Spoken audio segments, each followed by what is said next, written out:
Hello বন্ধুরা, তো আজ গেছিলাম সেই ঈদের মার্কেট। কারণ রমজান মাস পড়ে গেছে, আর এই রমজান মাসে মার্কেটটা খুব সুন্দর করে সাজানো হয় প্রতি বছর। আর এখানে খাবার দাবার থেকে শুরু করে জামা কাপড়ে আরো নানা রকমের জিনিস পাওয়া যায়। আর এখন পর্যন্ত তেমন লোকজনের ভিড় নেই, আর কদিন পর থেকে মার্কেটে পা রাখার জায়গা পাওয়া যায় না, এত ভিড় হয়। আর প্রতি বছর আমি এই সময়টা এখানে থাকি, তাই এবছরও আছি। আর আজ ছুটি ছিল, তাই ভাবলাম চলো ঘুরে আসা যাক। আর এসে যখন গেছি তো চলো কিছু খাওয়া যায়, কারণ এখানে খাবার দাবারের আইটেমটা বেশি পাওয়া যায়। তো ফার্স্টে চলে এলাম চিকেন রোল খেতে। রোলটা মোটামুটি খেতে ভালো ছিল, অতটাও ভালো লাগলো না।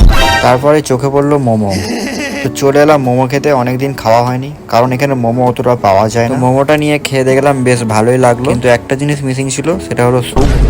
এখানে সেটা দেয় না।